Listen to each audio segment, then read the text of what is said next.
Hello everybody, welcome back as ever to Building Blocks, and boy was that a really remarkably well-timed bit of music there. Thank you Big Giant Circles for that one. And okay, big piece of news for the day is that, well, firstly, you might notice new headphones. Unfortunately my second pair of accent wear headphones finally gave up the ghost, and getting a third pair would A, be very expensive, and B, would be like late November, early December, so not worth it, unfortunately. So these are actually like Razer Krakens, and they're fine, except that they're really, really noise cancelling to the point that I can hear my own heartbeat, which is a little weird, but oh well. Second big piece of news is there's a brand new beta of Various Oddities available, so if you head over to Various Oddities on the Curse website, you can in fact download version 5.27 beta, and that'll get you pretty much up to where I am with everything else that's going on here, so enjoy that. Not a grand ton has happened since last week. I tidied things up for the most part, and then just shipped things out so you guys could all play with it and whatnot. So, not a lot has changed. This time around, we're not going to be doing anything massive, as it were. We're just going to be modeling for the most part. We're going to be trying to make a nice disguise for our untyped changelings. Those are the ones that spawn in with the initial hive and everything. And, oh yes, I also got spell UIs working again. So, we can now actually use these. Just, yeah. Because that was necessary before I shipped, or else I would have broken a couple of things. There is some effort to make older spells actually work with the new system, but it requires basically taking whatever information is inside of the entity spell object and cobbling that together into a model of what the spell data should have been, which chiefly, more than anything, means that the caster level might be different. So, in a lot of cases, that's gonna heck up, so apologies for that. But, if I... let's see, oh yes, I also made a bunch of... I also, like, made it so that wands and scrolls can have the unbreakable item tag, which means that they will not break, which is very handy for me, because I keep having to use these things. But if I come up to here, there is a problem, I believe, with this particular type of spell, the circles, which is that... Stick that there. Which is that they don't recognize that there's already a circle in a given area, so you can just sort of stack them. That is something I need to fix. That is a known bug. But if I catch that, get into here, here we are. We click onto this, we can see the actual full tooltip. So we have the level, we have the, like, most of this is just the stuff that you get from, like, the actual item tooltip anyways, but it means that we can actually see all of that stuff, and if we change the name, I have been using Kyo quite frequently as an example, then it actually pops in there with the original default name, so if it's completely renamed, then you automatically know what's going on there. So consequently, yeah, this is perfectly functioning now. That's evidently a bug I need to fix, but oh well. That's not dreadfully hard to fix. That I think is just like a different color I used down there. That's fine. Whee! Bulbasaur bulbs? Oh. Yes, these. Yes. My chest is semi-transparent because they're green. Yeah, that happens. That's for some reason that only happens with the bulbs of Bulbasaur. It never happens with any other parts of them. Just sort of there. But let me see. We can also stack a bunch of these things together. So let's see. It's easier to do this in creative because I don't need to have material components or anything. So let's see. That one is slow, which we can now see rendered on top of our cow, and I can cast Bull Strength on myself in much the same way. And if we then, let's see, let's add a wall of fire over there. Big long wall of fire that really still tanks my frame rate, and I need to think of something to do about that. Okay, so there's that. Now that's interesting that there is a... Oh, that's the wall of fire. I thought, for a split moment there, I thought that was the arcane sight, but no, that's the wall of fire. Okay, but yes. As you can see, we can see the different spells active on a given person quite a bit differently now. And if we go back to game mode 0, view all our spells, we can dismiss them quite happily, so goodbye wall of fire. Yep, off you go. We can also get rid of arcane sight. If we look over here, we can see that they are much lower duration now, but they're constantly resetting. That basically means that if you dispel a spell, then the effects that are being given to you also go away, so consequently, the way that buff spells used to work when they gave status effects was just they would give you a lump sum of the status effect and they would try to remove it when they got lost. Now it's that no matter how they happen to be destroyed, they still tick out over there. So the spell has to be active for the effect to stay upright, as it were. So can get rid of that just as well. And offloads the arcane sight quite happily. Bull Strength, I'm surprised, is not dismissible. You'd think it would be, but apparently not. But yep, there we go. So that is the active spells screen, and yep, you can even see it right there. That's nice. I don't know if there's any more information that we might want to have in here. Like right now, I think this is probably the most we can have before it starts to get ridiculous. I also fixed it up so if you have multiple spells running, like to the point where it overflows down here, then it will actually be able, you can scroll it, in short. So everything works just fine. That's fine. I may need to change down here, maybe get rid of the shadow, but other than that, yeah. But if you want to play with that, again, head over to Curse, get the various oddities beta version 5.27, and you will be completely up to date with what we've got running here. So yeah, go check it out. Can't wait for the update. This is already out. Literally, that's what I'm saying. This is now available from Curse right now. Go to here. Yeah, so this came out like 2 days ago. This is available for download. Go mess with it. Find the bugs that I know I've probably completely overlooked somewhere.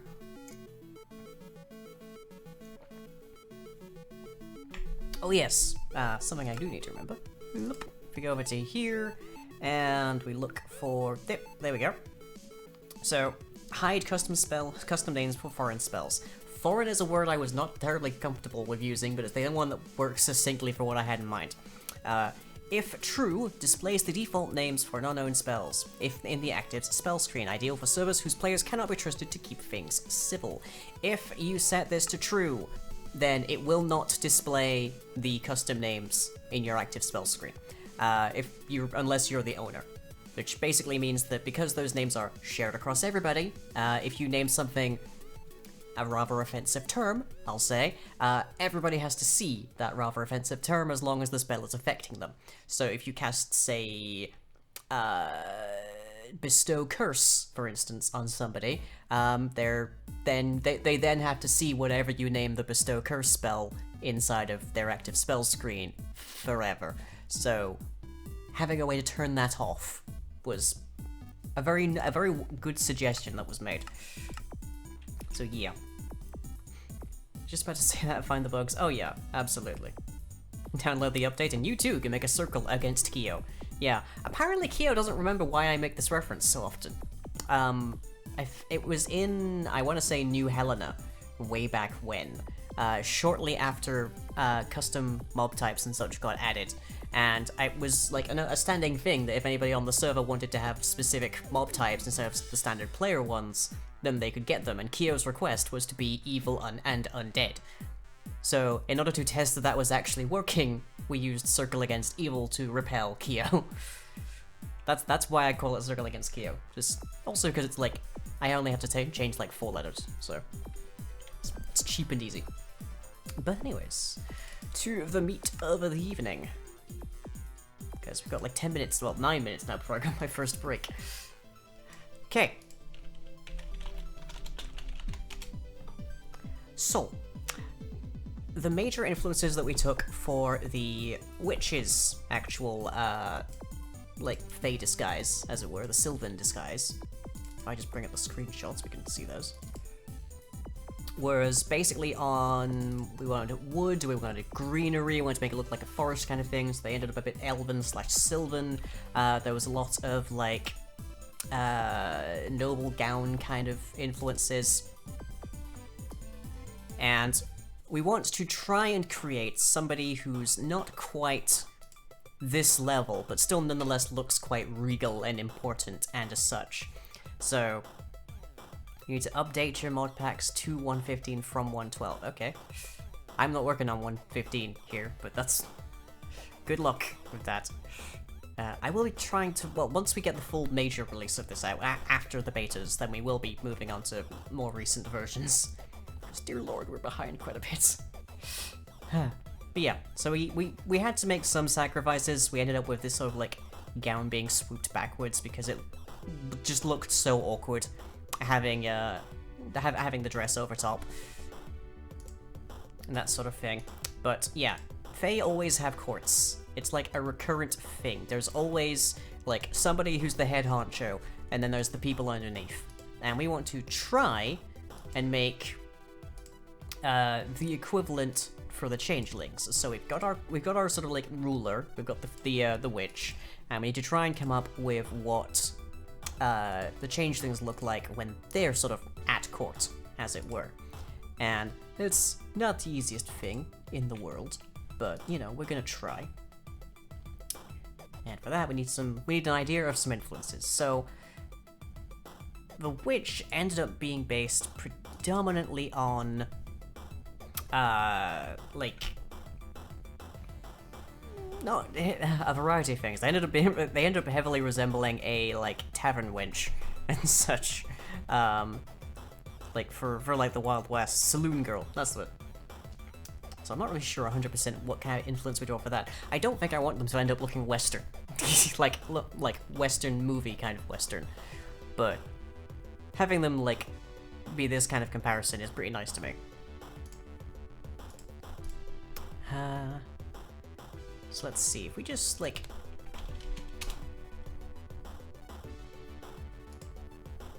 I'm not even sure what this character is, but they certainly look interesting, but quite significantly too gothic, I think, for this influence. Masks are a very common thing with the Fae, because they like to have masquerade balls and such. But I feel like if we have the changelings wearing masks, then the witch should probably also be wearing a mask. Or maybe that's like the thing. The witch is never quite in hiding. Maybe there's a thought. To that end, maybe we should have actual masks. Who knows? Who knows? But yeah, we're just looking for some quick visual, like, inspiration here for just to sort of have an idea of what our changeling should look like. I do like this sort of fawn look. But I feel like fawns are really more the Kirin's kind of thing. Now granted, both the Kirin and the changelings do have digitigrade legs, so it's not really that inconceivable that they would have a fawn disguise. At the Goblin King's court dance in the labyrinth, the ballroom scene with the maskless king and the masked crowd. It's been so long since I've seen that movie. Let me see.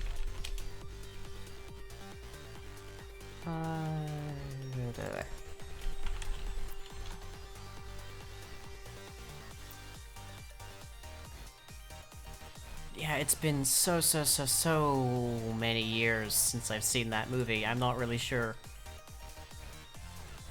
Also, the Goblin King was a stark contrast to his courtiers.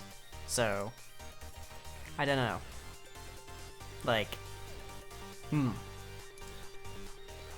Goblin King, presumably goblins. Goblin King, presumably goblins? It's a little hard to say for certain. Also, rip David Bowie and his sexuality awakening codpiece. Jesus.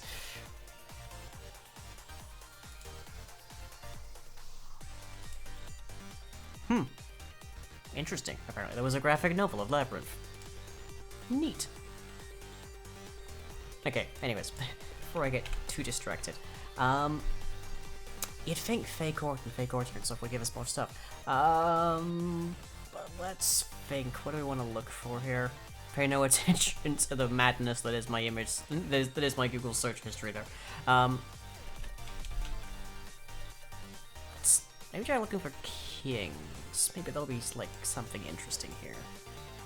We want something leaf, something forestry, something that speaks to maybe like insect designs a bit. We kept the wings motif with the back of the witch. Now that I like this. I don't know if it seems like that's the same kind of historicity, but I do like that. There is something good about that. I almost want to try that kind of jacket, but with the digigrade legs, but that might be, again, way too close to the Kirin. The Ballroom Dance had more humanized characters in disguise as those. I see, okay.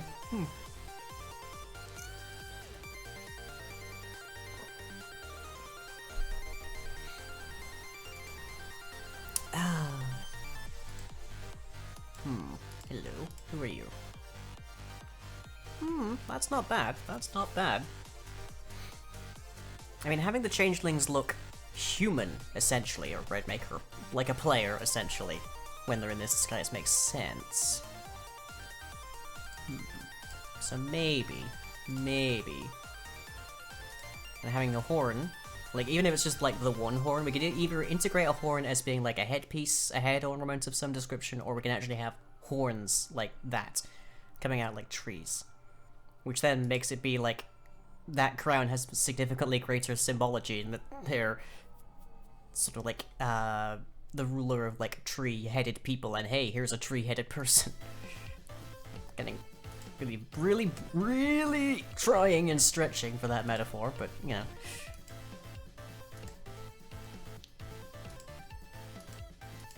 It's like there's so much to think about here. Oh boy. Oh boy, oh boy. But I think we can start. I think I have at least a non-zero idea of where to start. Here.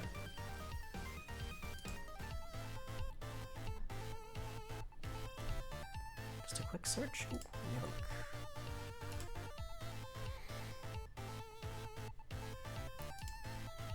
look. Okay, yeah, now I see what you mean.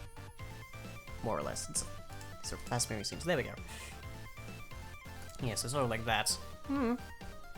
It's an idea. It's an idea. Yeah, the Fae love dances. They love revelry and fun.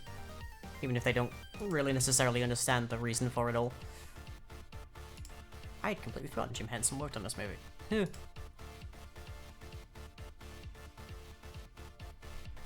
Okay, I'll be back in about 10 minutes. Sorry for the short start.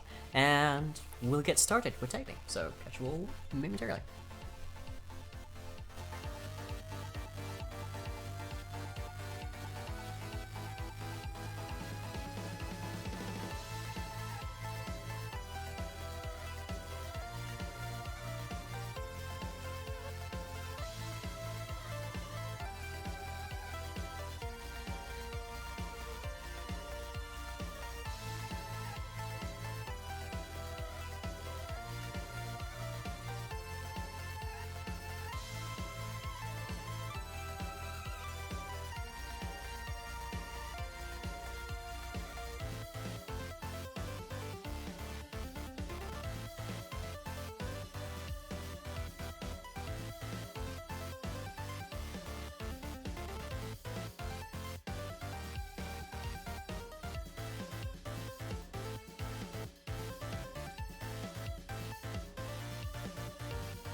folks, welcome back. So, just while we were away, I was continuing to look up some more reference imagery, and I realized there's actually a character who I think I would utterly, absolutely adore using as significant reference, who actually works really nicely for this. Now,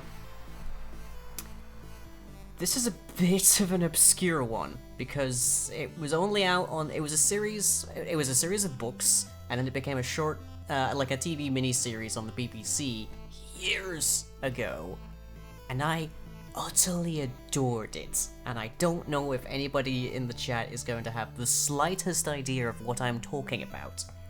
But it is the series Jonathan Strange and Mr. Norrell, and it is set in the Napoleonic era, chiefly in England, and it's mostly like magic died out centuries ago, and like most people think it's complete complete nonsense. It's just like gibberish.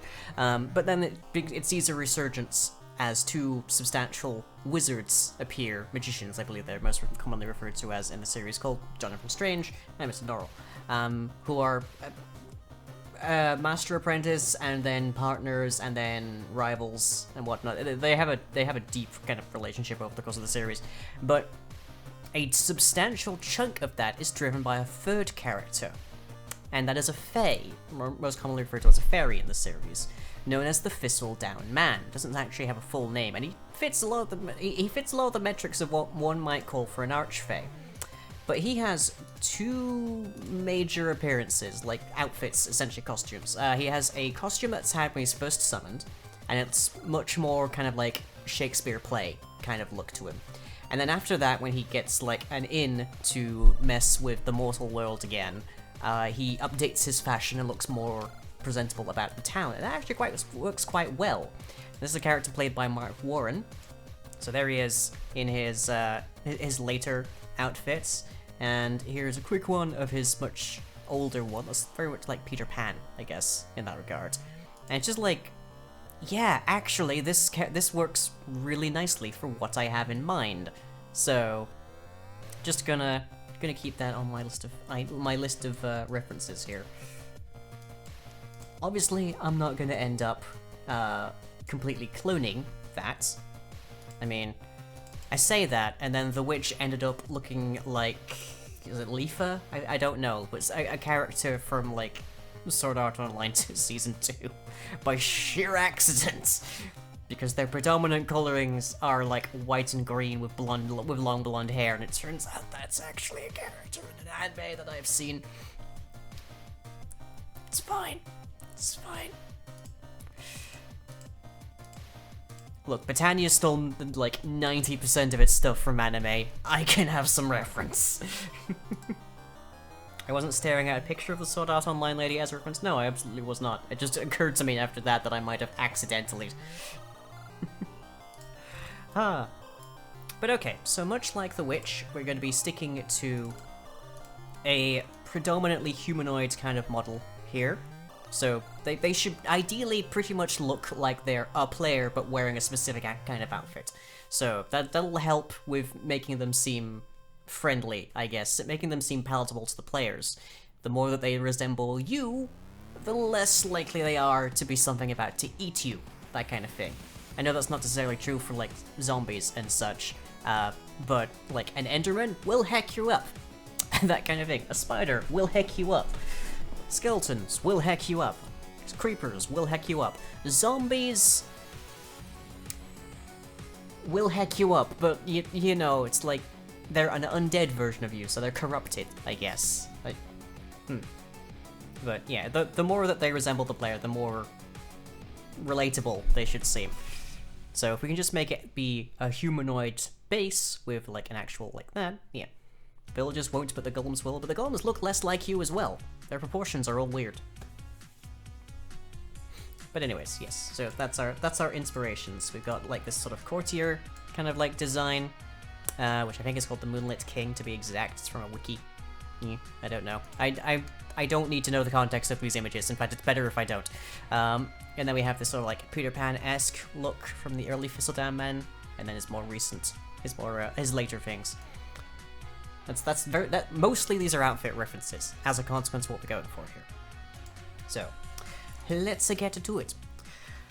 So, the major thing that we really need, essentially, is just the coats and the kind of like coat tails, which we will be using as a stand-in for the Changeling's wings, not unlike we did with the Witch. We also want to have some kind of a headpiece, possibly a mask. I like that. I like the idea of a half mask, so not like a full thing, but just like a half mask, because then we can have like a smile underneath whenever they talk, which would be kind of fun to have. That, of course, also means if we want to have them talk, that we need a second head. Weirdly, because the way that works is that the model swaps out which head block is actually like visible when they're detected to be like making a sound. So, a modded Enderman like the ones in effect in New Helena totaled a tree and killed me by breaking blocks to murder me. I had used couple blocks right on the third block up from the floor to make it safe from the Enderman. It failed. Yeah, that's common. That I enjoyed that as an addition, honestly. It made them significantly more menacing when you couldn't just like stand under a block and be invincible.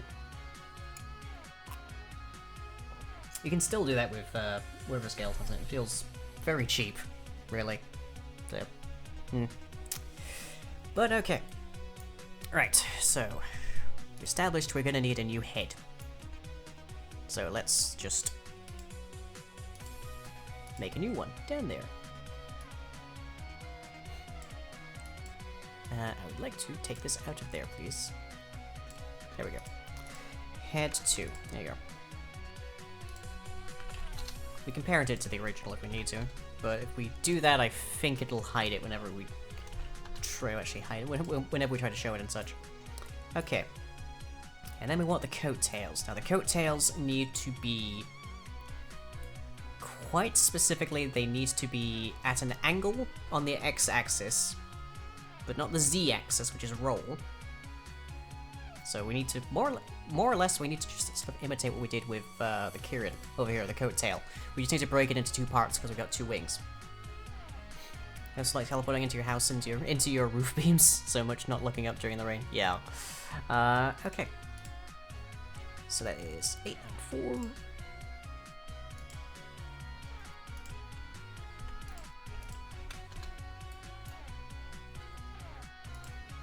And -4 and -2.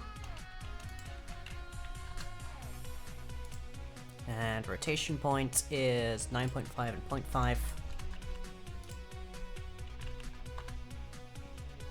And then the X was 25.5, I believe. Yeah. So that's what we did for the Kirin.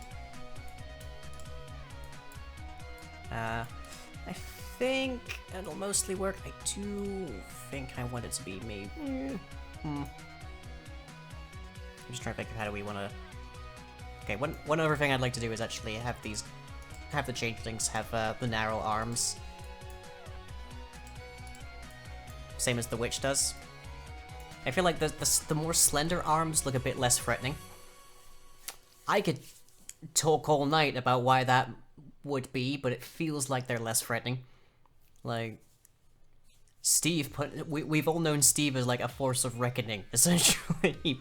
Steve levels entire mountains and can do so solely with his own fists. So, but for some reason having slender arms seems less violent and aggressive and physically imposing. Again, I could talk for hours on why that might be, but Steve is Kenshiro. Should be a little bit shorter and thinner, but the actual like this, or, like, the whole thing? I know not of which you speak.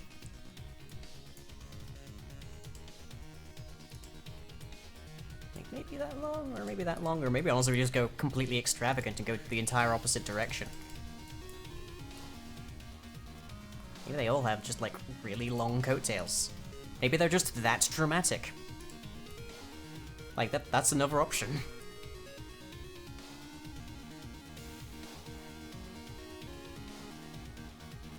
Like, remember, when you see their true form, they do have, like, do they have tails? I can't recall if the basic Changelings have tails, actually, come to think of it. Is that just the Xenomorph Queen?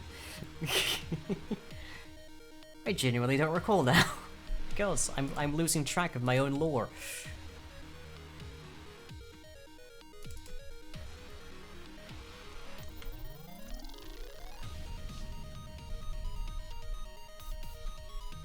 God's my memory sometimes. Okay, yes, basic changelings do not have tails. I just looked through. Okay. So that I know. Let me see if I can zip back and find a decent look at an actual changeling. Oh, history. Yeah, there's the Xenomorph Queen outfit. Early looks at the pacts. Whole bunch of changing on the spells there. By the by, if you ever want to see most of the, a lot of these screenshots get displayed, get shown up in the Modding in Bedmon channel inside of the Discord, which Moobot will periodically remind you of a link to, and you can go and see that, and you'll be able to just find out what all this what all is happening as it is happening. That's the changeling developments. Yes, there we are. Early testing, early color. That was like the first run, and it looked way too My Little Pony. That was the only way I could describe it. It looked way too My Little Pony. So they eventually got overhauled to look like that. You can really see the difference. And there we are. With the glowy wings as well. Okay. So they don't have a tail, they just have the wings. Duly noted. Duly noted. There's something really bugging my eye, what the heck?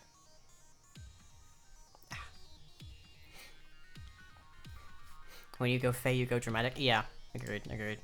It's sort of like their one thing. So need to about there. Bear in mind, it won't be a solid block. It won't have this bottom piece. It won't have the front or the top. It'll just be the sides. But okay. So now we need to shrink it, and then duplicate it twice. So call that coat tail. That's on the right. Yes, coat tail R.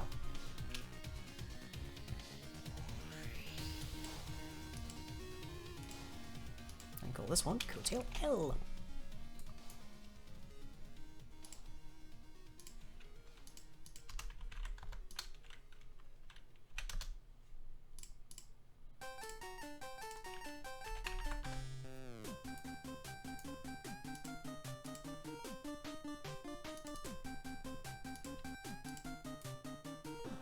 Okay, so now if we increase, or in the case of this one, decrease the R, then they flutter out, which is what we want to be seeing.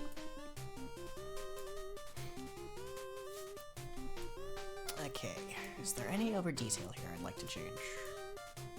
Well, first I'd like to actually change where these are positioned, because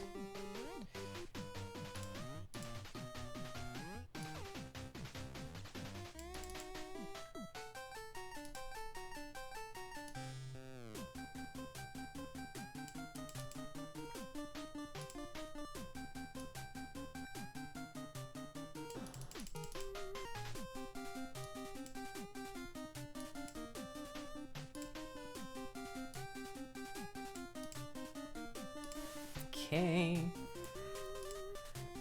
Those look fine. We are going to want a headwear layer, which will end up there, so let's just add a box for that in here.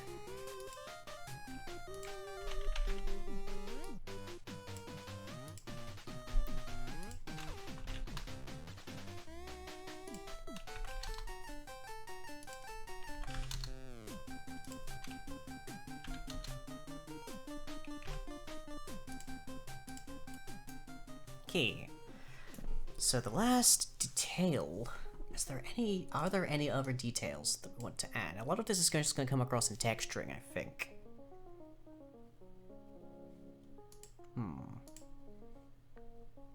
We could maybe, no, if we pinch in the legs, to sort of give the impression of these, I don't even know what to call them, stockings? Either way, it'll just come across weirdly, I think. It won't have the right impact of what they're supposed to be, so it's best to probably just have that as part of the texture again.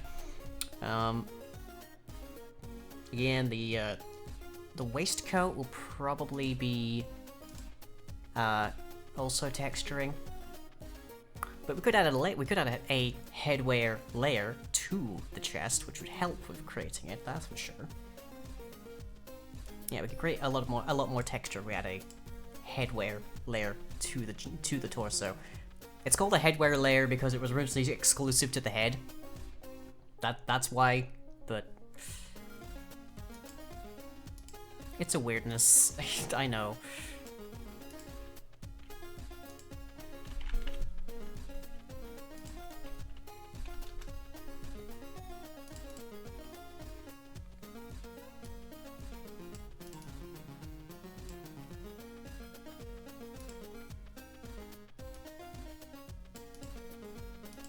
Any other details that we can think of to add that we'll need to have support in the model for? Maybe tone down the initial angle here.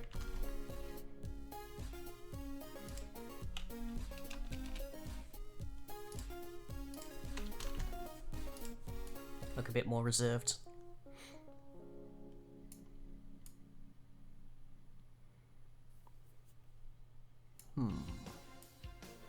I'm almost tempted to make the legs smaller, but that won't work either. I think the mask will model kind of as its own item. And then have that be displayed as like, not unlike how the crown is for the witch. The crown or their hat, actually. They have a magician's hat as well. But that will also then mean that we can have different data values of it, and also that players could theoretically wear it if they wanted to, like, dress up. As a kind of prop item. Steal a Fey mask. I mean, when you see them on these guys, they're not gonna actually be there. It's disguise. But it'll be an illusory mask in that case, but, you know. Maybe if you get access to one, then your faction reputation with the Changelings is increased towards like a neutral. Only whilst you're wearing it, and only if it's negative to begin with.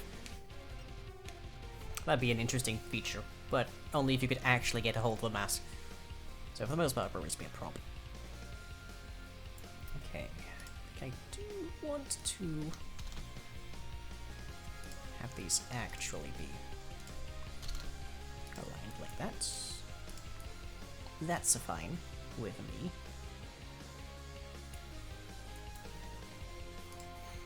Again, is there anything else we can think of? Let's look at our reference imagery. It's like maybe a tuft at the front for hair, but it's not terribly much there. I guess you could theoretically say that this thing, this plating at the front, which literally has the horn in it, is actually like the physical equivalent of their mask in their courtier disguise. I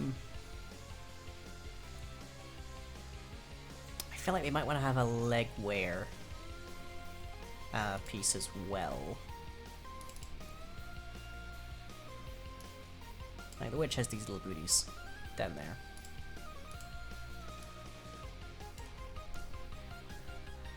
We obviously want to have the ears, I think. I think the ears would actually be significant a thing to include, because that'll tie them together a bit better.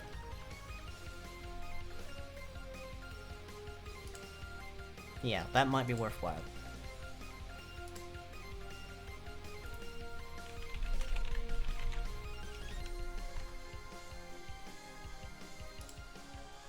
So let's see, where's your ears? There you are. Okay, I will probably just clone those, because those will be in the right place anyways. And it'll save me having to model them carefully and cautiously. And they should be positioned. See, texture offsets are fine and good. Okay. Then, this would be the model. I don't want to move anything around on the texture. I probably want to move the head down. The second head. The smiling head, I guess we'd call it.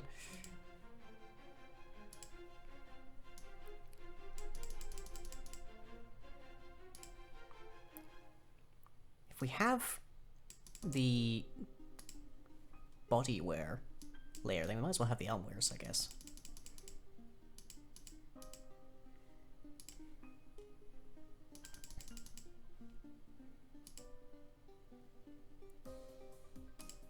Don't think we'll need leg wears, but arm wears to like sell the coat a bit better might be good. In which case we don't need to actually position it because we're not going to be cloning that.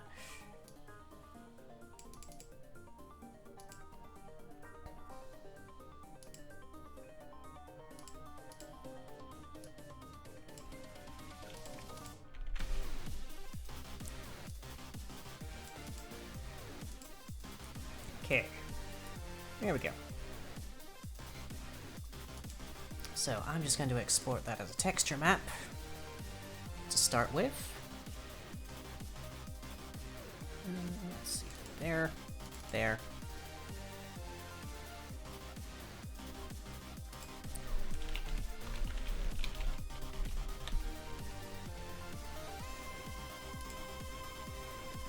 Okay. And now we have to clone that into Techni over here. Well, out of Techni into this.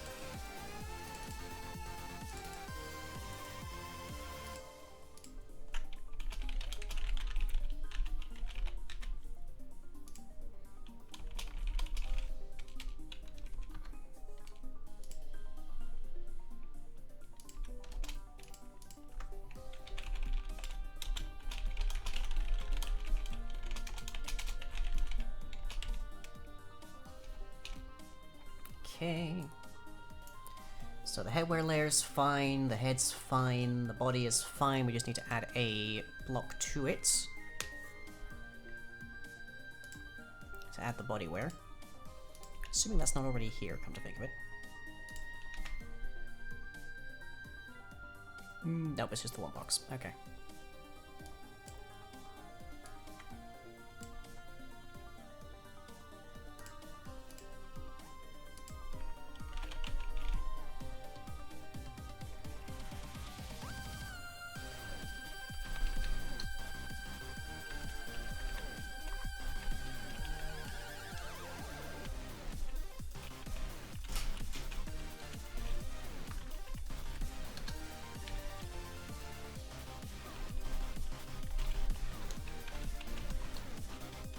Okay, and we do the same for the arms.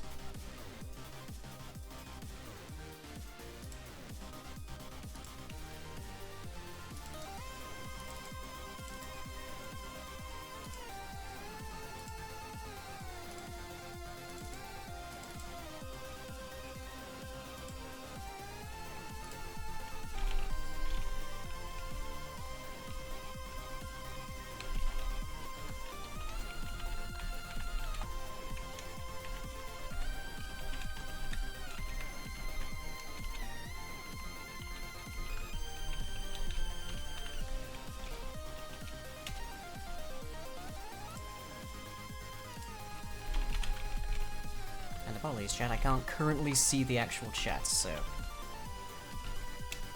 Oh, function entirely.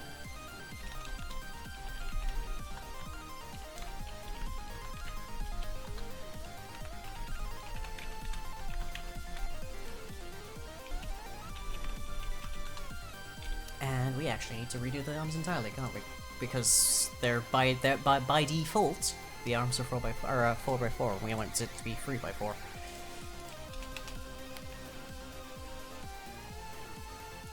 Which is not exactly difficult. There we go, now I can see the chat again.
population of the layer here is going to allow us to have some depth to it. So it should work out nicer.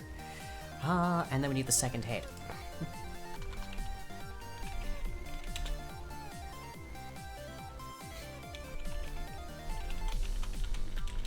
Let's open up the witch's actual, like, human disguise.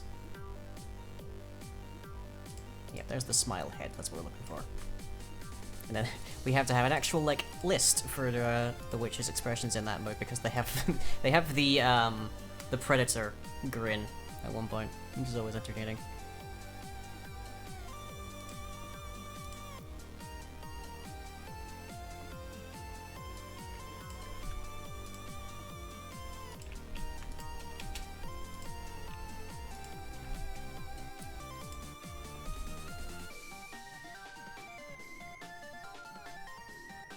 See, that is the default headwear layer, which is basically that, which we'll keep here, and that should be the part that's actually the smile part, which is 0 and 59 here.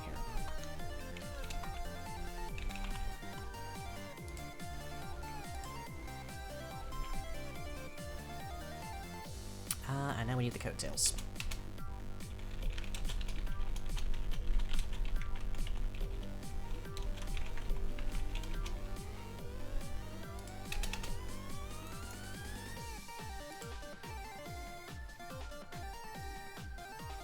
I wonder if I even need to bother having the 2 texture pieces for this. I wonder if I can get away with just having the 1.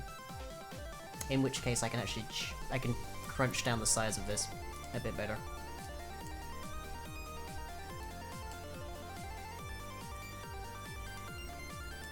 There isn't much impact from like texture size, but if you can reduce it, it's always wise to.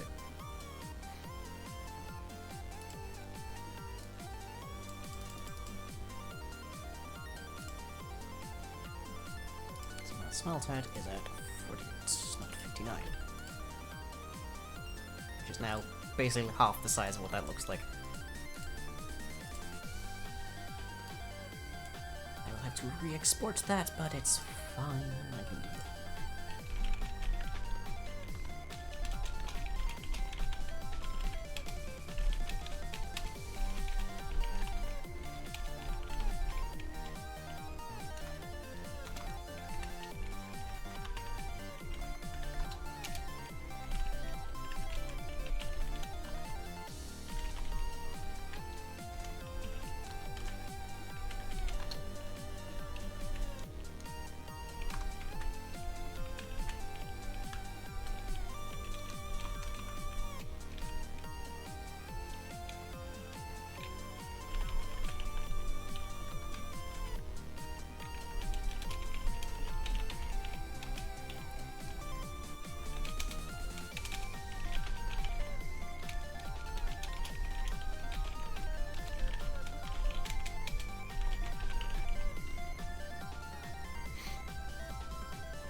I am still looking at the wrong one there.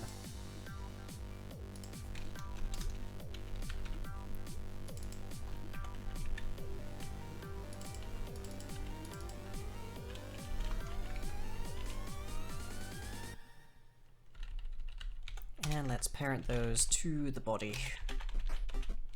just so they know that they always have the same rotation. There shouldn't be a situation where they're sneaking, but just in case.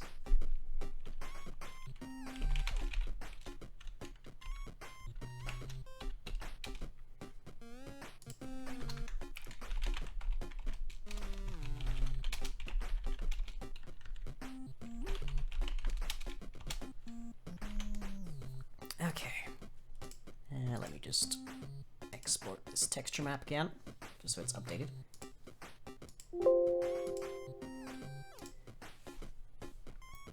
that up so it's the right size.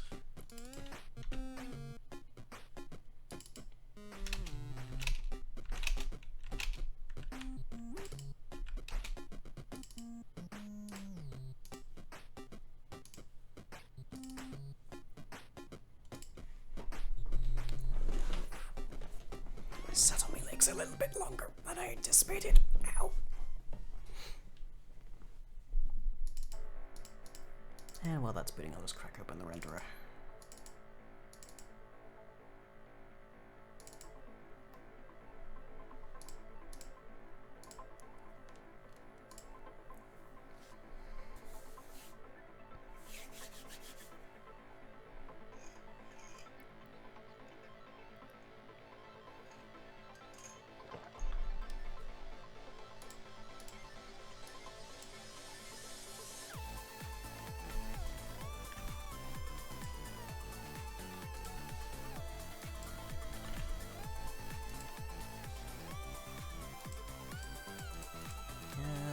To be a bit longer than anticipated.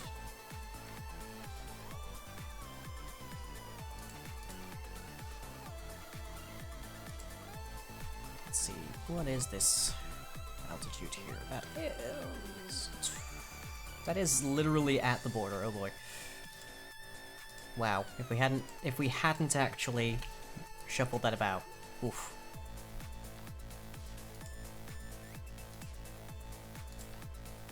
There. Perfect. Which actually, I think makes it the same... Yeah, it's the same dimensions as all these other ones. That's nice. Liking that. Okay.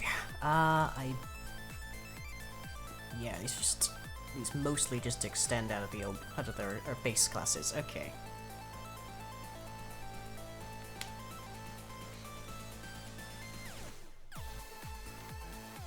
So what we want to do here is get our attitude.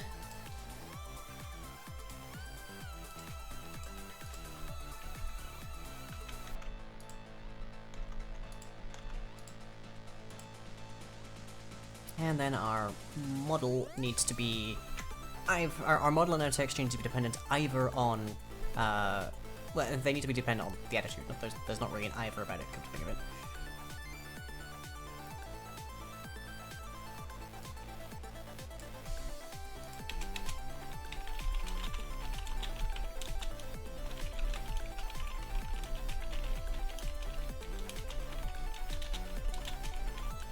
I feel like anyone who's particularly savvy about the Fae will take one look at these creatures and say, ah, that's not an elf, but nonetheless.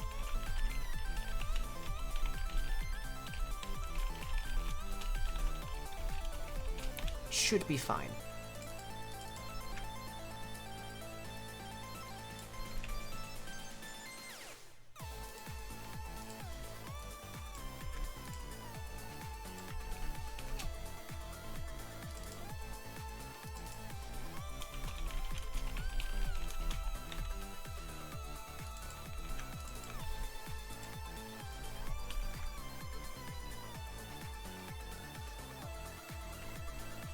Oh, that's why it's having problems. I mistyped.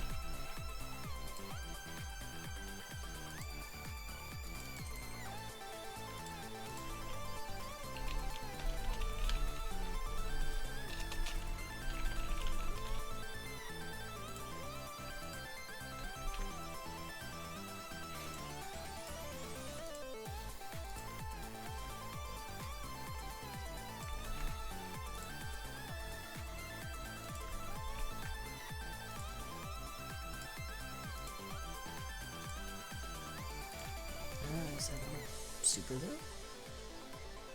Oh, 'cause it's chicken, that's why.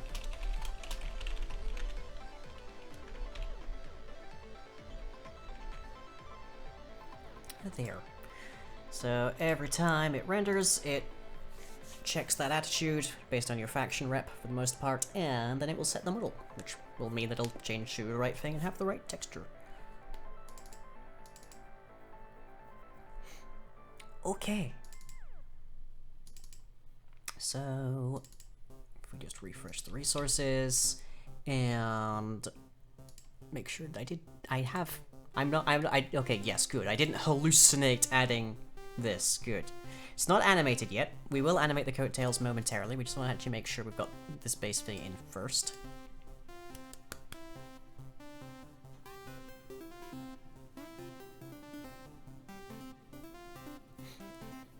God, it's just occurred to me that one of the high-level faction rep rewards is like being able to hire the faction members for different stuff. So, and now we have the companion system. So you could theoretically have a changeling party member. God, that'll be interesting. We haven't got that functionality installed yet, but that'll be interesting, that's for sure. I haven't booted up this test world in a while. I don't know what it's gonna do. That's the reason I've been testing the spells on a different world.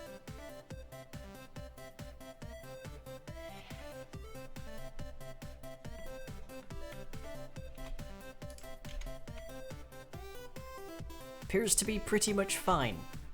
Okay. I don't think we had any major spells running over here. There was a false cage over there, but that despawned. Nope, Jimmy's still here. Okay, good, good. I think things are fine. Okay. Okay, you're complaining because you apparently don't think you have a texture file. Okay, that's interesting.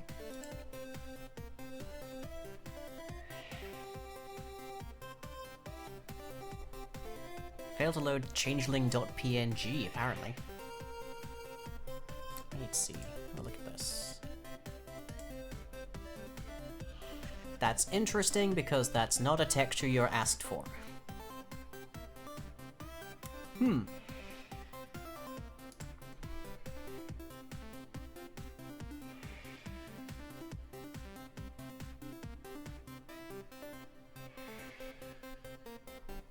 Like, as far as I can tell in the code here, should absolutely have the right texture.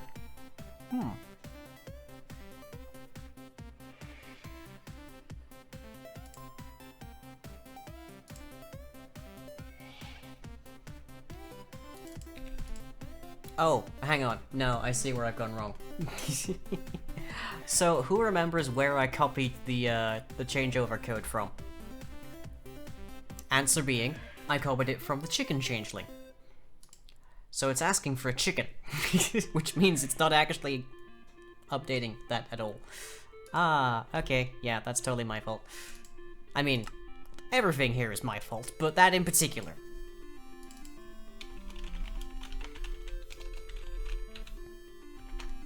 Okay, now it should understand. There's no more references to chickens in here, is there? Okay, good.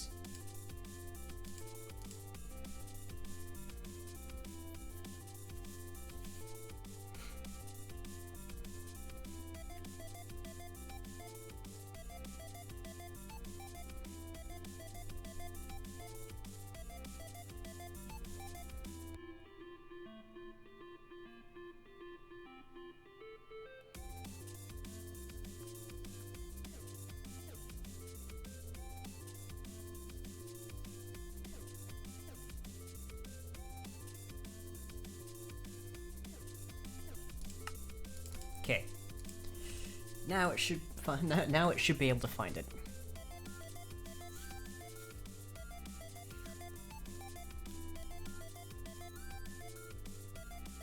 Or not. Okay, now I'm confused. Yeah, it's still looking for the wrong thing. That's interesting. It's finding the right texture. It's finding the right model, but that might just be because it's being given as a base.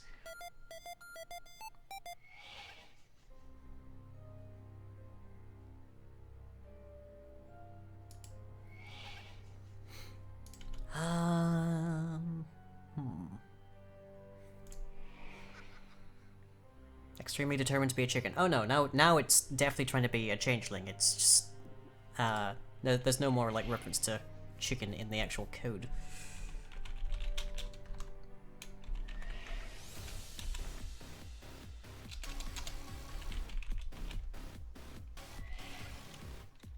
Also, I should not be reading as, friendly to this at all. So I don't know why it's picking this model.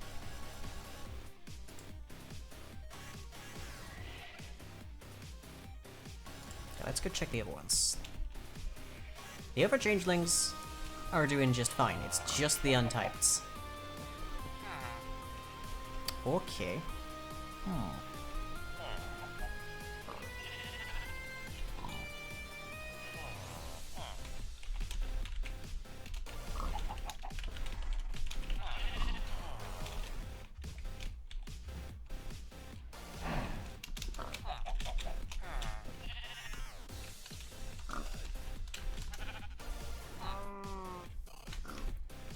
So what's going on with you?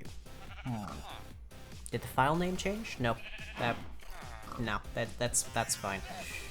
We haven't touched the original, so there's literally no way it could be that. Like literally, it's right there. That's what it's looking for.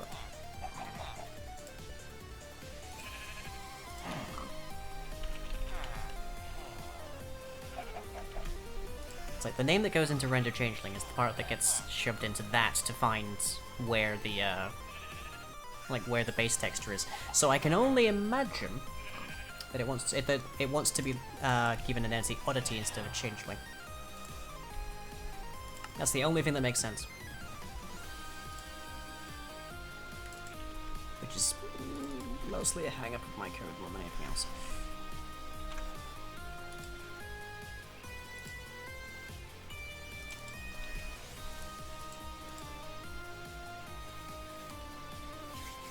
If I'm right though, it's fixed.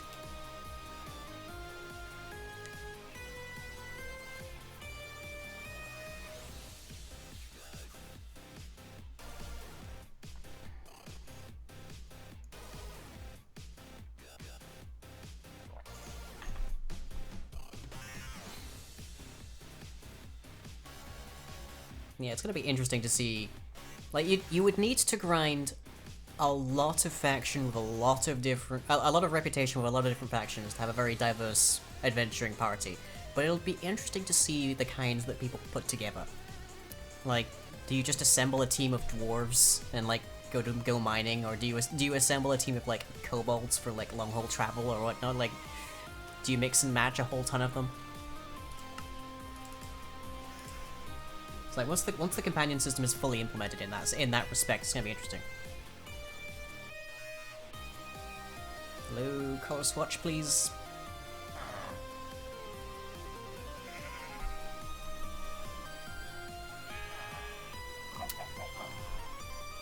Okay, how did you get over here? I was fairly certain you were inert.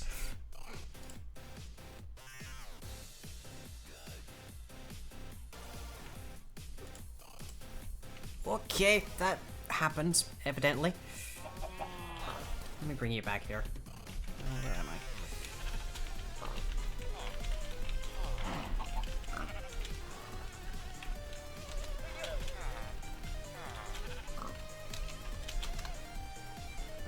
Okay, right. Well, right away I noticed there was one problem, which is that the model believes that its texture is a different size than what it is.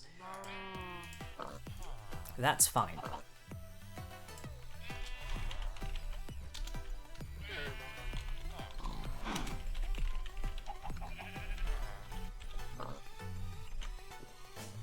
That's easily fixed. Thanks, Mick. That does, however, pose an additional problem, being that all of these parts were generated with the correct size. Everything pre-existing, not so much. Let me see if there's an input here for texture size. Yes, there is. Okay. So if we just say model size, well, 0f, 0f, and then the right sizes, we should be okay there. It'll save me a bunch of work.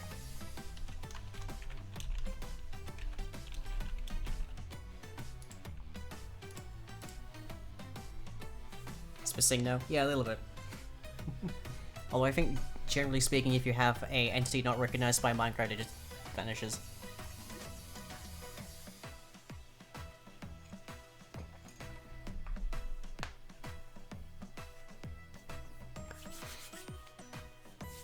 But okay, so quick test. We already have noticed that we can see the elf disguise, albeit mistextured. So then we need to change our faction reputation with Changelings and find out if it changes. That's kind of like a key thing with the Changelings. It's like, they look perfectly fine and normal until you're really into their inner circles, and then they reveal what they actually look like. Okay, well that part's hecked up. Not sure which part is that. Oh, that looks... yeah, I think that's the left coattail. 'Cause I forgot to give it a rotation.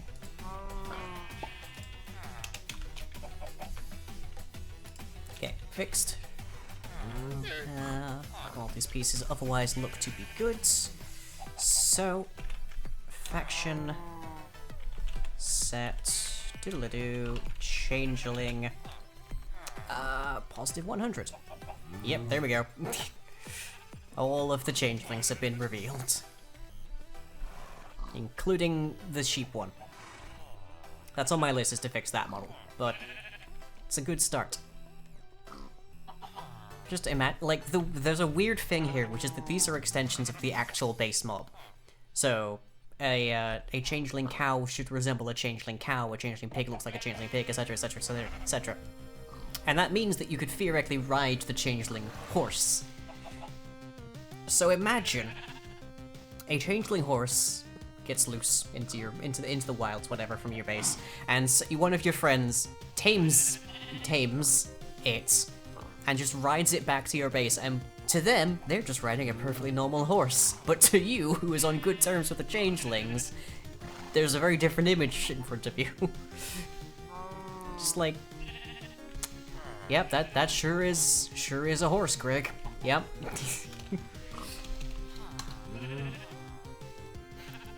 Like, absolutely 100% horse right there. Yep. Definitely not an incredibly suspicious, fey entity.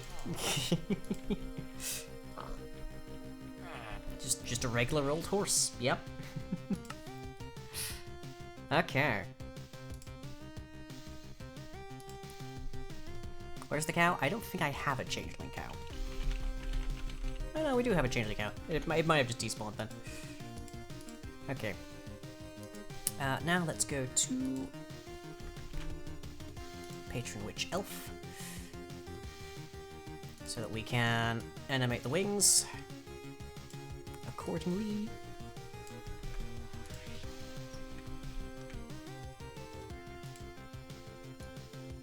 Let's see, bustle is irrelevant. There's the wings, that's what we want.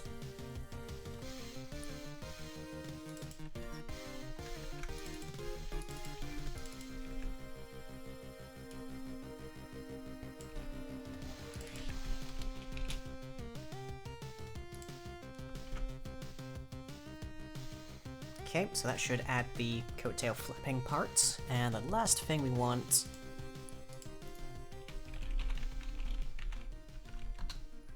is the smile.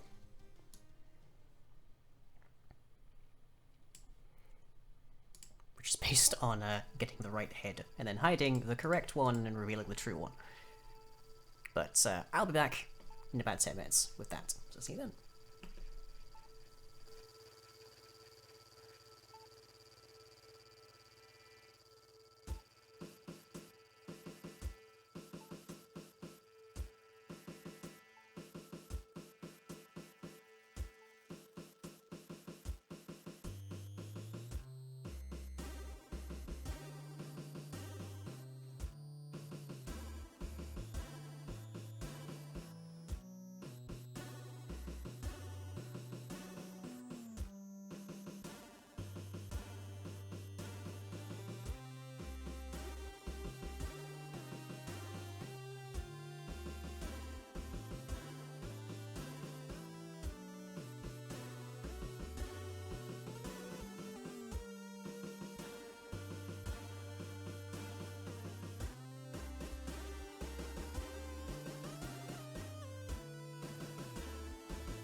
Welcome back, everybody, to the final hour of our evening here. Now, I've gone through the Changeling code, and I've gone through the Witch code, and I should, hopefully, have made it so that the smile changes over correctly. We will see. And I've hopefully also got the code here for adding the ears to the model, because those were absent initially. They'll be a bit weird, because they'll be the only thing that's actually fully textured currently. But we've got our standard sort of like rainbow initial base there. So let's see how that looks. So what we're looking for here is that the head changes color and that the coattails flap occasionally, which will look very strange on coattails, but will make perfect sense when you realize what they probably actually are. So there's that. One other thing I'll need to remember to do is to move the coattails so that they're always out of, like, so that they don't collide with the legs when they're moving, essentially.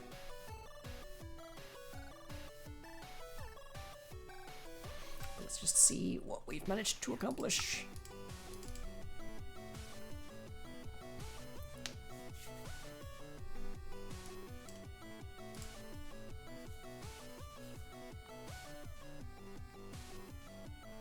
A crash is what we've managed to accomplish.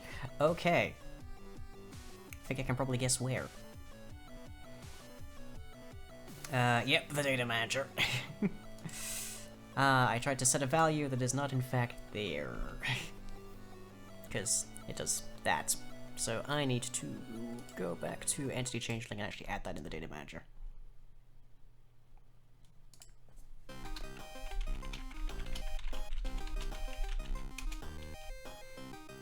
Is it jaw open, I think?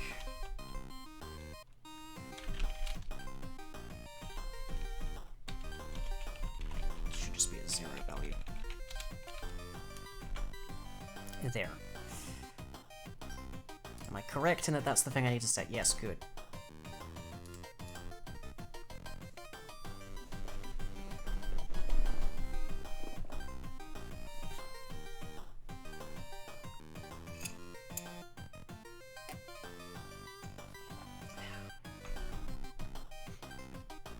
Figures there's always like one line you forget about when you do stuff like that.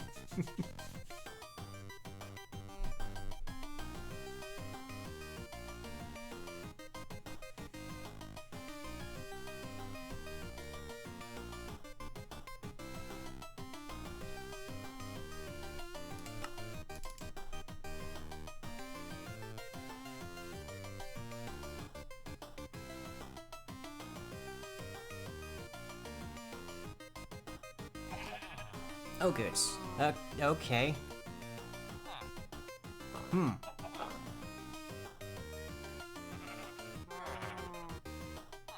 Well, the coattails work.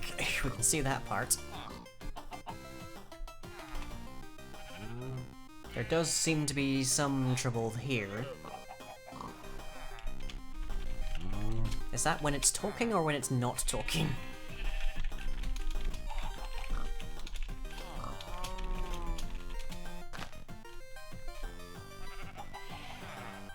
Okay, so it's only visible when it's talking. Okay.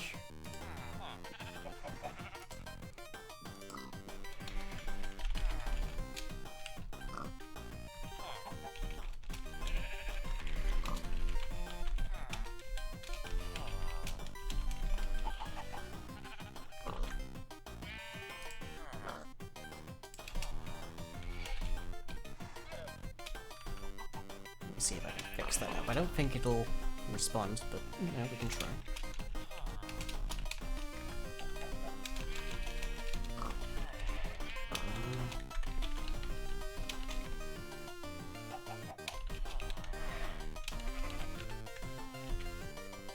Yeah, quite rarely do you get them to actually like respond whilst you're actually functioning on stuff. I wonder why that headwear layer is visible there.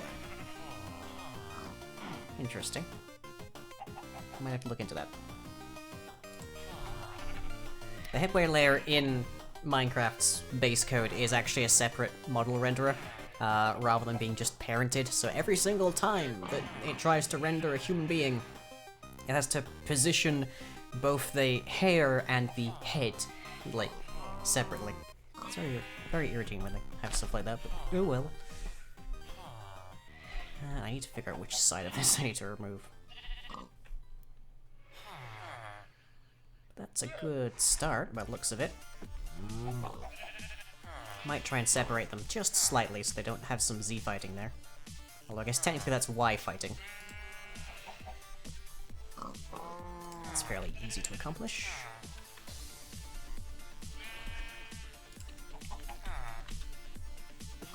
Presuming that I am remembering the correct direction to nudge them. Hang on. I check here. Okay. So the left one wants to be on the positive. Gotcha. Good. Okay. Let's see if I figured out the flaw. I love that there's just an ear that it shows up. Like, every time they talk, ears appear. Well, I guess that's why they say they appeared. Yeah, that was terribly by my standards.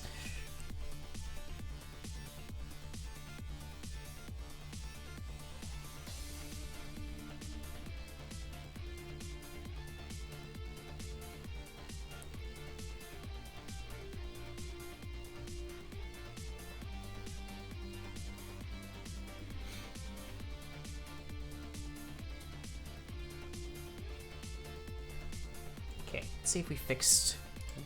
Let's see, crucially, if we fixed the face, but also if we fixed the coattails.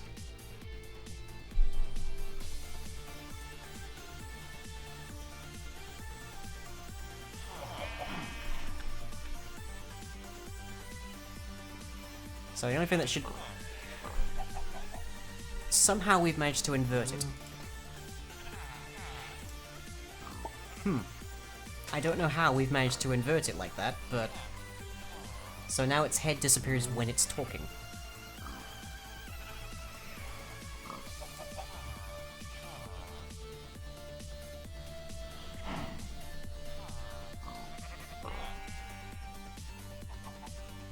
I'm not even sure how we've managed to do that.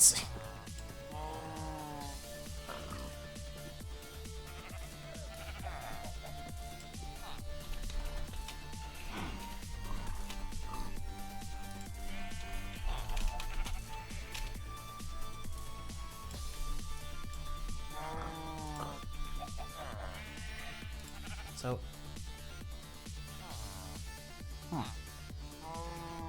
That is strange. Okay, could the rest of you be shush, please?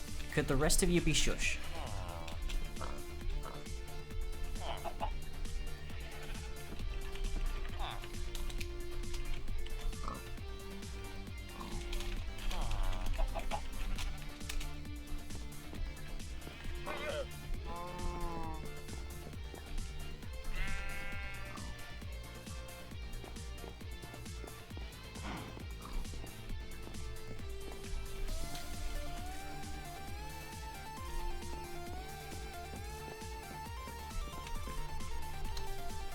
There. That should be everyone's shush.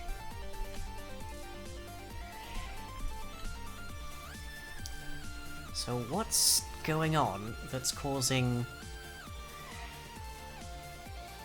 That is strange AF, to say the least. Okay, let's look at the code. So, if it's an oddity, which we presume it is anyways, and said oddity has their jaw open, which should be the indicator that they're smiling, then... hide the regular biped head, show the regular smile head, and then vice versa otherwise.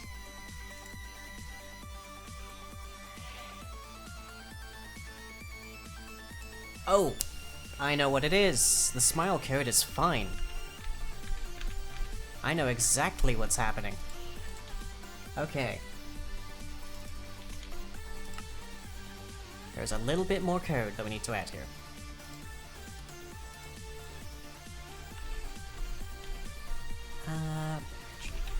Should do.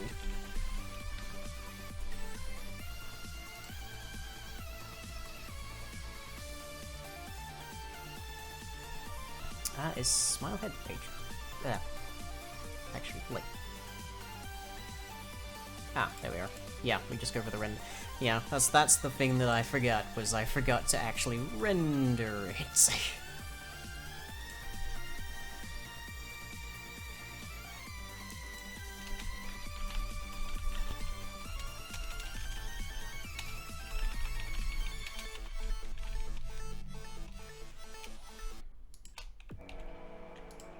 There.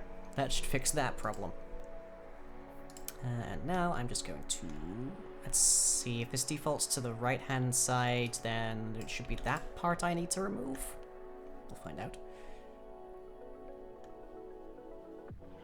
And I'm also just going to quickly remove that. Just like narrowly. There. Any other pieces? Don't really think so. Okay. Let's try that one more time.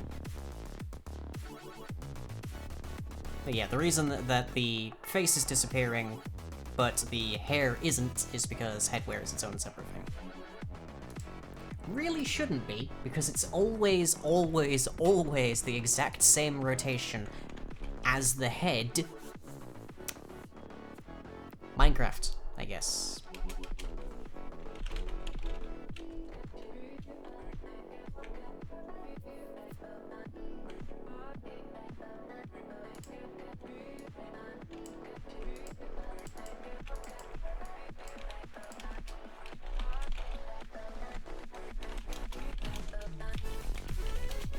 Like, there's not even a... There's genuinely no distinction between them. I don't know why it's its own thing that gets rendered separately. It should just be identical.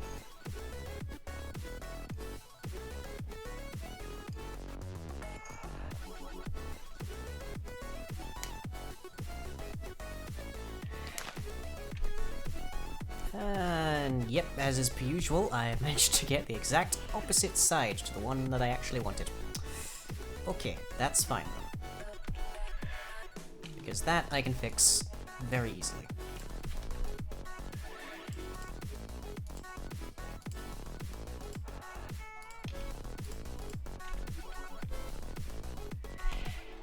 By reloading the texture.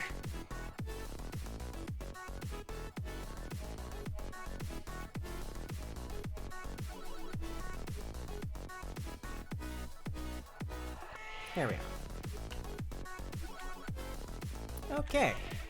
So yep, the face now changes color when they're talking, which is indicative of it being a different object with a different texture. It's not very much right now, I grant, but it's a good start. It's a very good start. Oh hey Rainy, welcome to the final half hour.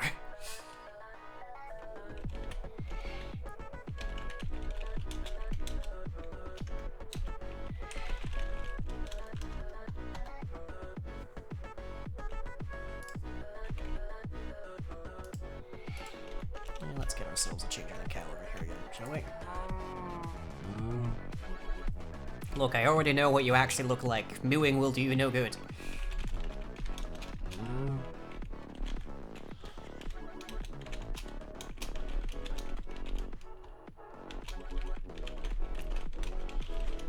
Is it persistence required, I think?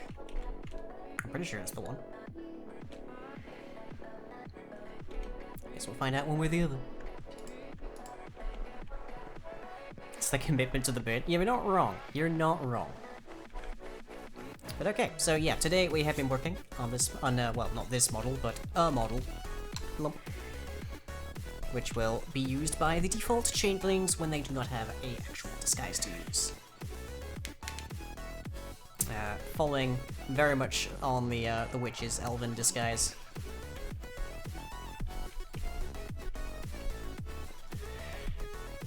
So, little coattails flitter. There you go.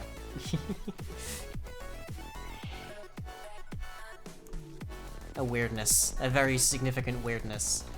Until you realize what they actually look like, and then it makes perfect sense. you know. Okay. And we're going to be adding a mask to them, so I should make a note of that in the renderer. Because that's something that we will definitely have to do next time.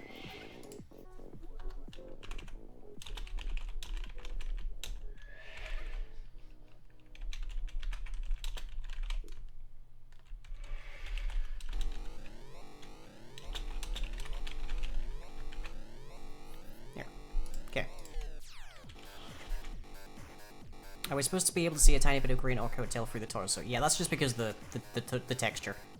We'll actually be pretty much removing that entirely. Like, if we go to the texture...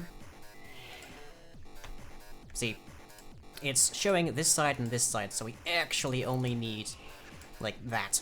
Like, just get rid of that, and it'll fix itself, no problem.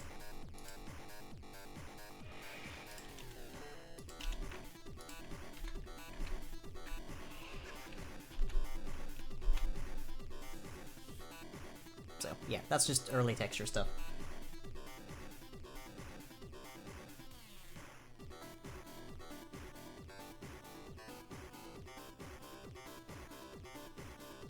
Any day, thank you. There you go. We still see a teensy tiny bit, but again, it's not like an issue. We can just remove a pixel from there or something.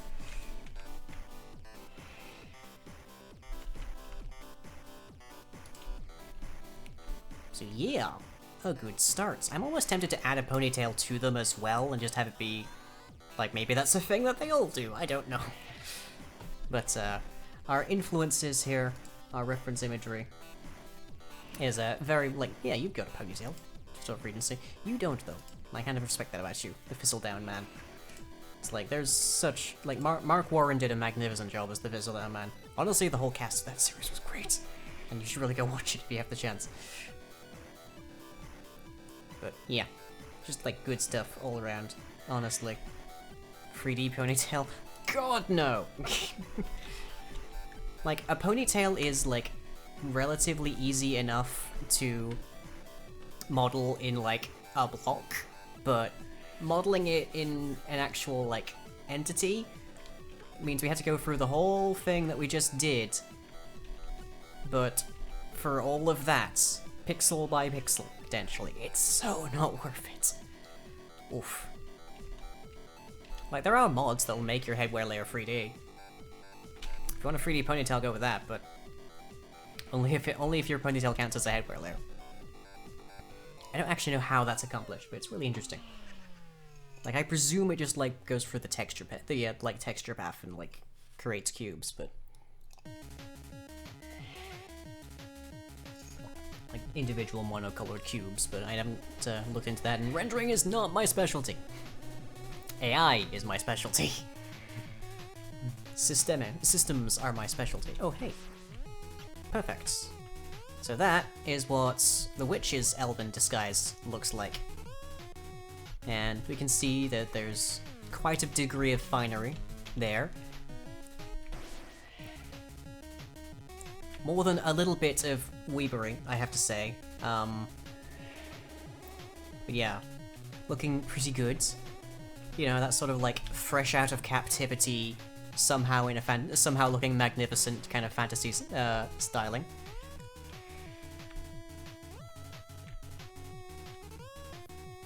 Systems are my specialty, that's why DID folks are drawn to you. I mean...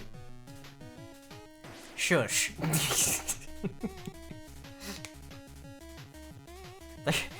There can be more than one reason. Oh yeah, Rainy, new headphones. Because old ones borked. But I think these look nice. They're currently set to pulse mode. So, the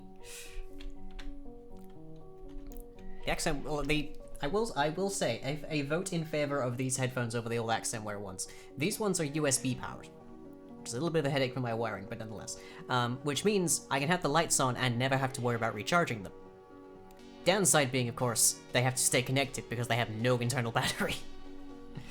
So I can't, like, wear these out on the town. But then who goes out in the town in 2020 anyways?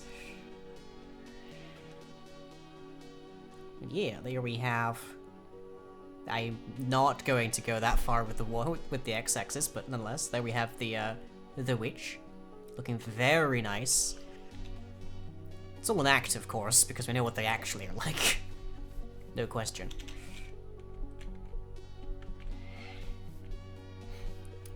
So now we just need to put together a full and proper texture for this, and that's going to take me an age. But we can at least chuck something together to look a little bit more coordinated.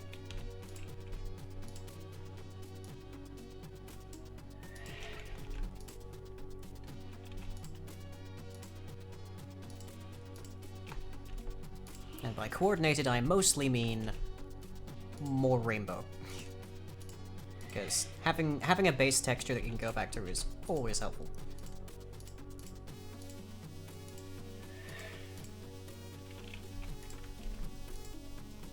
Because it means that when you retexture stuff, you can just set this to be the actual texture, and then you have an easy reference point for what refers to what.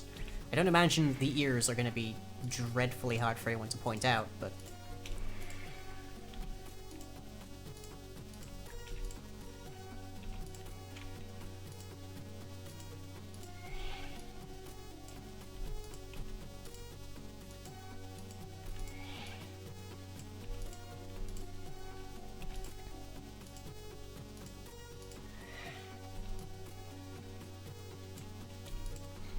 Still fixing the Discord? Yeah. I like them. These were not cheap, but I needed them quickly, so... I do have, like... If you go back to the earliest, like, literally some of the earliest videos on my channel on YouTube, you will find a face cam that includes my earliest pair of headphones. Not my first, but the earliest ones I was using on the channel. And I still have those. They're still functional.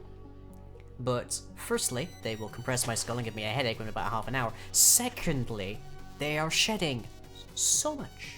So, literally, right now, my chair is still surrounded by shedding from, like, the ear, like, cushions, essentially.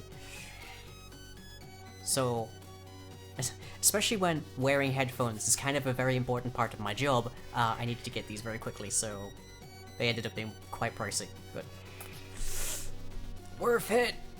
Worth it! The hardest part of them, honestly, beyond all of that, was just finding ones that are decent quality and have the cat ears.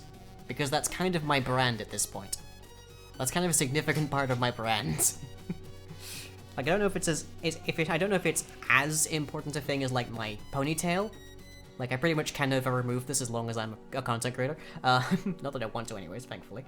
But, yeah, the cat ear headphones, kind of an important, like, aesthetic property of me. So I think these are doing okay. But anyways, texturing is going to be a thing in and of itself that will definitely take more than the 27 minutes that we have left in the stream. So I'm going to clone that texture file.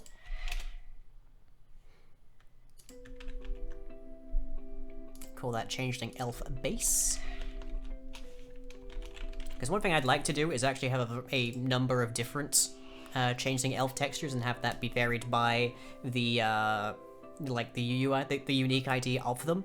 So so that if you have like a ton of non-typed changelings in one room, then it will actually look like a get-together rather than being just like all of the same texture. Friendship with Blue Fox hat ended, cat ear headphones. Okay, weird story here. Cause this was a thing I realized today whilst I was getting groceries. Which was that, over the course of my life, I have had a recurring thing with accessories, as it were. Originally, very originally, it was fingerless gloves. And after that, it was, like, the hats. And I still have all of the hats. I still love wearing those hats. But I realized that I started to stop wearing both of those things when I started reworking my wardrobe and when I started, like, doing other things. and it dawned on me that I was basically trying to alter my appearance before I realized that it was my appearance that needed altering. And that's why I kept looking for different accessories. It's like I was trying to alter my outward appearance before I realized what it was about my outward appearance that I wanted to change. And boy, does a lot of stuff make more sense now. That's how it be? Yeah. So I still like those, and the fingerless gloves are definitely handy during winter, and when you have like bad circulation and a hecked up wrist. But yeah, it's like it was interesting that like going to get groceries in like pitch blackness of winter was just the moment when I realized that, when I connected those dots. But there we go, I guess. So anyways, so we've got a clone of that texture now, so we can actually just like do whatever the heckin' we want to this. So let's start by actually making a spawn. I should have the witch's texture around. I don't know if they'll have the same skin tone. They might be paler.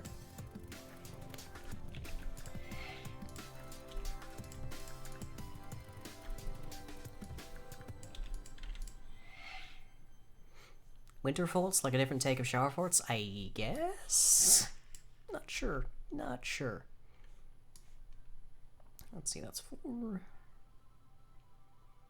Just trying to get a base shape here. Not gonna be coloring this the proper colors, just like shifting it.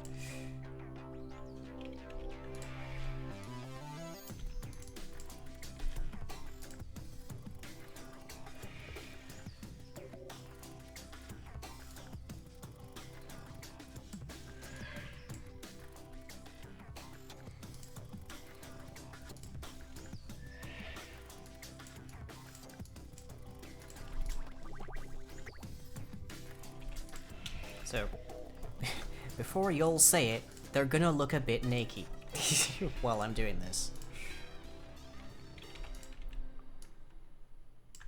But that's purely because I'm just putting in block colors here.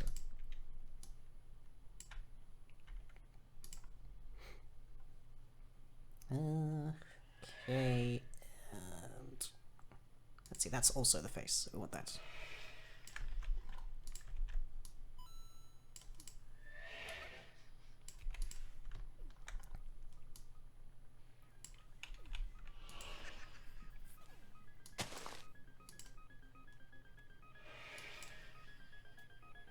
Let's see, where's the witch's smile?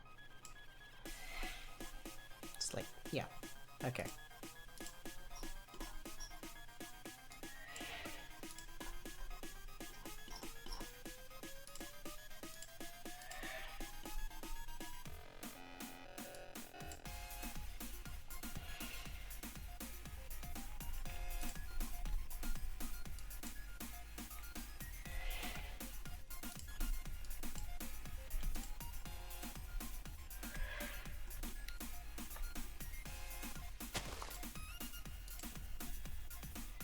Okay, and refresh that resource, and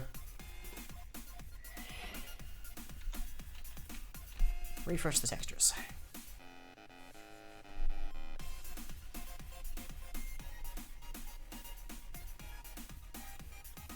This is gonna look weird, I know. Give it a sec.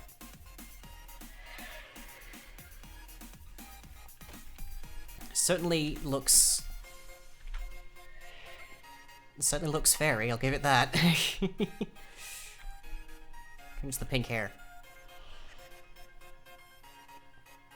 What program do I use for skins or textures? This is Glimpse. It is a fork of a different program that was named and run by terrible people. But I mostly use this for texturing and such, but if I'm actually making skins, there is a program called MC Skin 3D. Wait, sorry, you didn't see a single thing of that, did you? There we are, Glimpse, which is freely available. Just download it. Yeah, I guess it's the no pants party in the Fey realm today.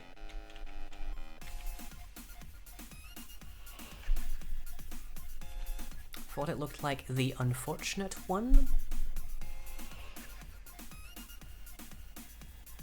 I don't know who that means. I really don't know who that means.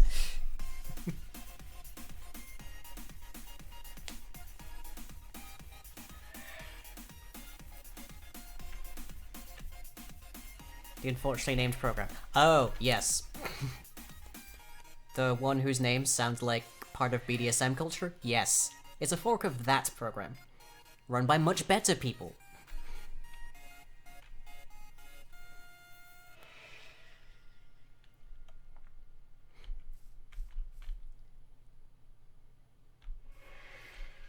Was just getting ready for a swim. Yeah, I guess. Okay, let's see what we can get done at least, like, right before stream ends tonight. Starting with trousers.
There's a lot more that I want to color in there.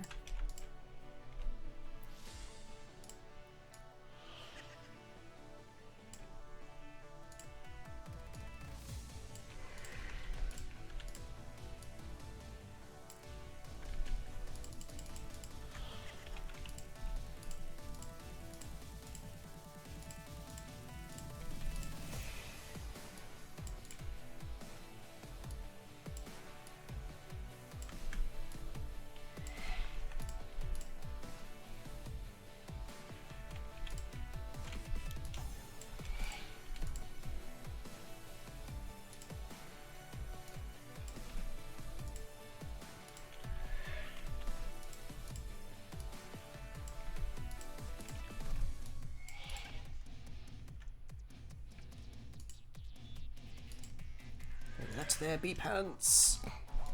Or trousers, if you're English.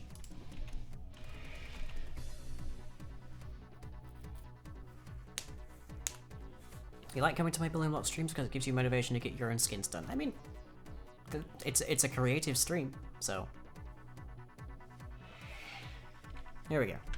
Looking somehow more gay as we go along. I don't like that those meet in the middle. I understand that they would, if your legs were, like, right next to each other wearing those kinds of shoes. But,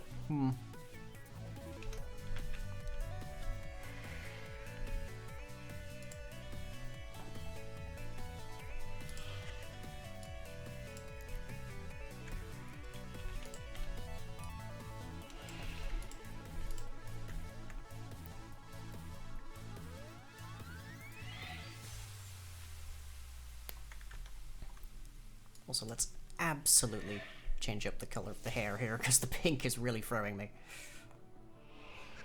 Let's see, what's a good reference for this? I think the color of actual changelings.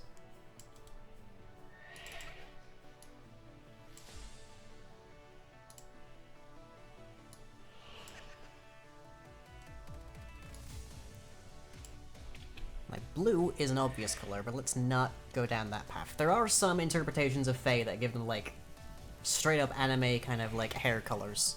Anime protagonist kind of hair colors. Don't really think I want to be going that deep. So let's go for dark.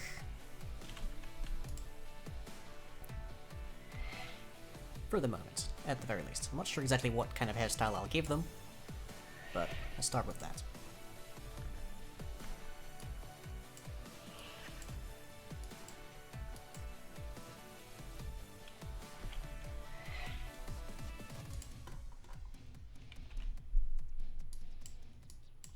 And the actual, like, eyes will be hidden by the mask, but you know, maybe we can get these eyebrows just sort of like peeking out. Remind you of one of your characters who's literally just a demigod embodiment of colors.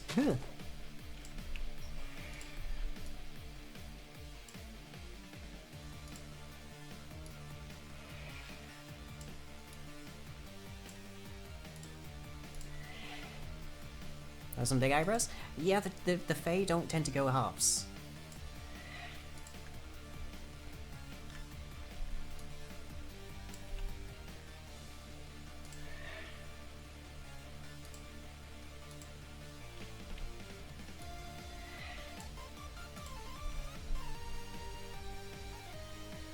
How quickly can I figure out how to draw a waistcoat? That's the next question.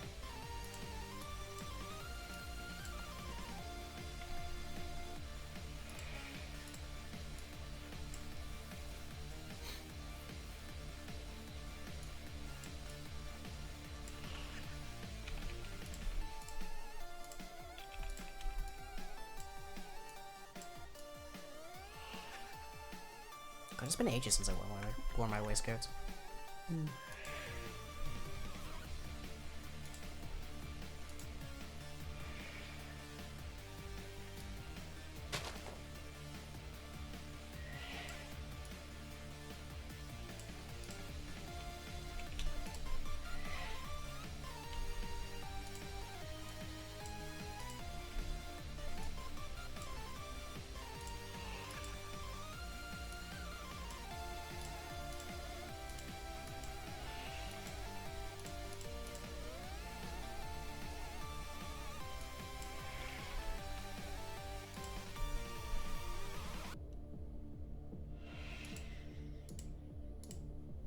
This color looks ugly as sin.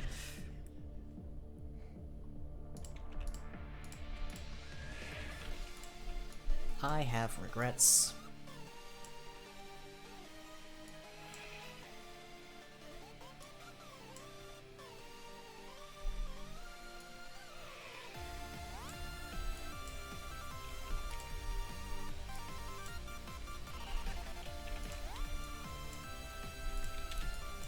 See how it looks in full, at least.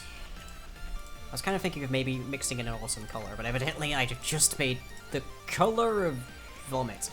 The color of stale vomit.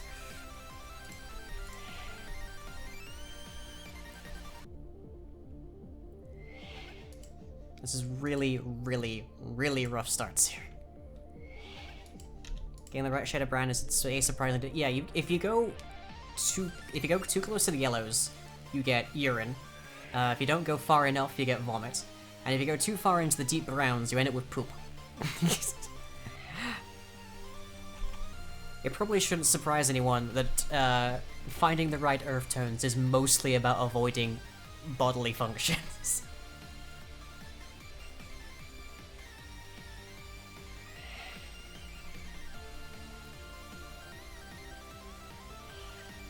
But okay.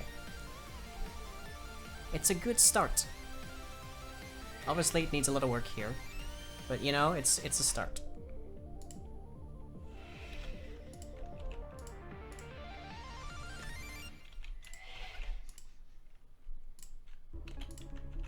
Let's just make your jacket all the same color, shall we?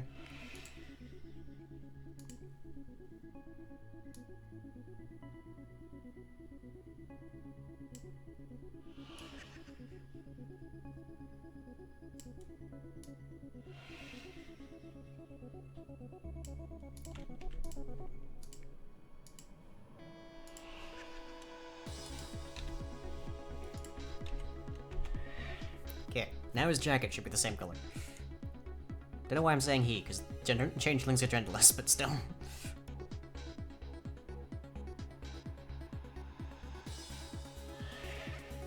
Looks a little bit more leprechaun, but that's fine, because these are, again, very, very basic textures, just to start with.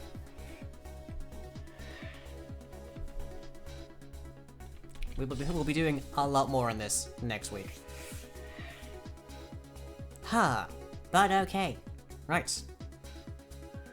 This one chooses to use he pronouns. Entirely valid. Exposure to mortals might make them think that that's a thing you're supposed to do. Huh, okay, right. That is about the end of the stream. So I hope you've all enjoyed. My next stream... Oh good, you wrecked that outfit again. My next stream, of course, will be on Thursday with some more Among Us. And then on Friday, we actually start legit a new horror game. Not sure 100% what it's going to be because I have been busy. And on Sunday, we should have some more carousel playing, some random games with patrons. And we'll be back for more of this on Tuesday. Meanwhile, I do make videos on youtube.com/rumorcomic. I don't know if there'll be any videos out there this week because I tend to prefer to release those to the patrons first and give them actually like a decent amount of time to watch them. So any videos I get done are probably gonna go to the patrons first. Speaking of, Patreon is how I genuinely keep this whole affair running. So if you want to support me and keep more of this stuff going, then head over to patreon.com/lying. Ha, right. Hope you've all enjoyed, and I'll catch you all as ever next time.